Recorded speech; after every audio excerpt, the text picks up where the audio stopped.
Angle between two parametric lines.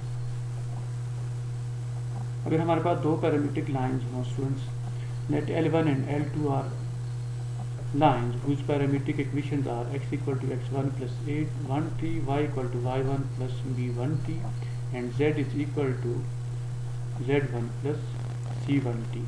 ये पहली line की पैरामीट्रिक इक्वेशंस हैं। और इसी तरीके से अगर सेकंड लाइन की parametric equations x equal to x2 plus a2t, y equal to y2 plus b2t and z is equal to z2 plus c2t be the two lines and theta be the angle between L1 and L2, then theta is equal to cos inverse of a1 a2 plus b1 b2 plus c1 c2 upon a1 square plus b1 square plus c1 square under the root a2 square b2 square c2 square under the root। so यहाँ पे a1 b1 और c1 ये पहली line के direction ratios हैं और a2 b2 c2 ये second lines के डायरेक्शन और रेशियोज हैं। क्वेश्चन हम लेते हैं, let L1 and L2 are lines whose parametric equations are x equal to 1 plus 2t, y is equal to 2 minus t, z is equal to 4 minus 2t।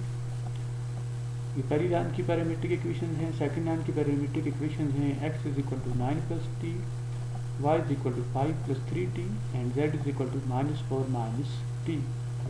Second line की parametric equations हैं L2 की। Find the nearest degree acute angle between L1 and L2 eight there intersection. जो angle है ये always point of intersection के ऊपर ही find किया जाता है स्टूडेंट। सो इसके लिए हम सबसे पहले डायरेक्शन रेशियोज फाइंड करते हैं। Direction ratios of first lines are direction ratios of L1 are, जो फर्स्ट लाइन है इसकी डायरेक्शन रेशियोज, पहली लाइन के डायरेक्शन रेशियोज हैं 2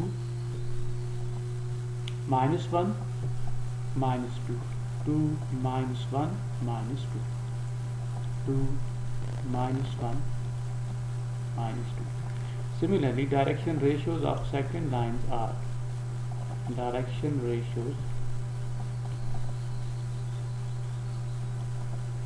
of लाइन L2R, जो सेकेंड लाइन है उसके डायरेक्शन रेशियोज 1 3 एंड -1, 1 3 -1।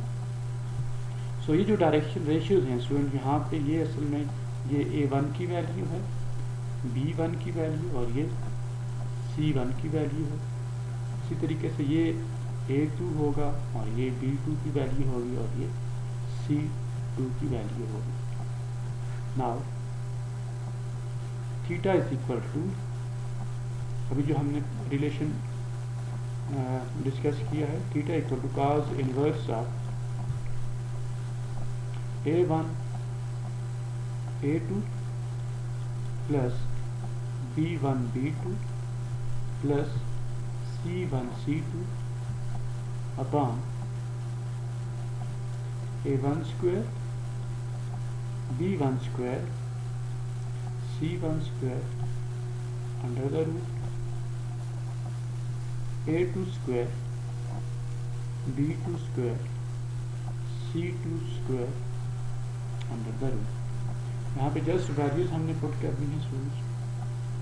सो ये बन जाएगा cos इनवर्स ऑफ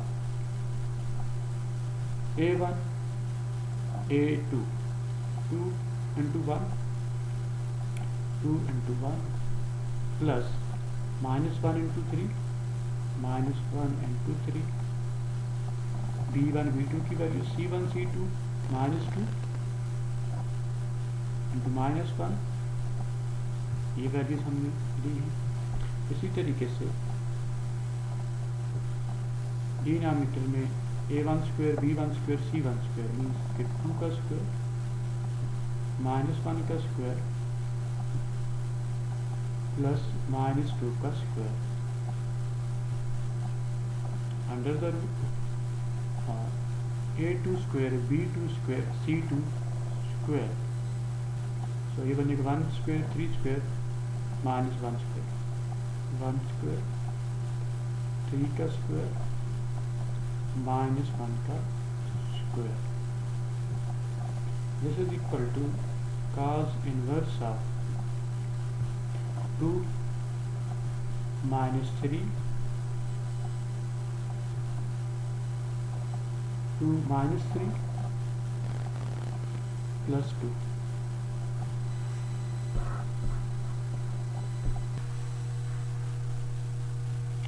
डिनोमिनेटर में इसी की जो वैल्यूज बनेंगी 2 स्क्वायर 1 स्क्वायर 2 स्क्वायर, तो ये बनेगा अंडर द रूट 5, और ये सेकंड वाली बनेगी 1 का स्क्वायर 9 और 10, और ये 11 बनेगा under the root 11. So this is equal to cos inverse of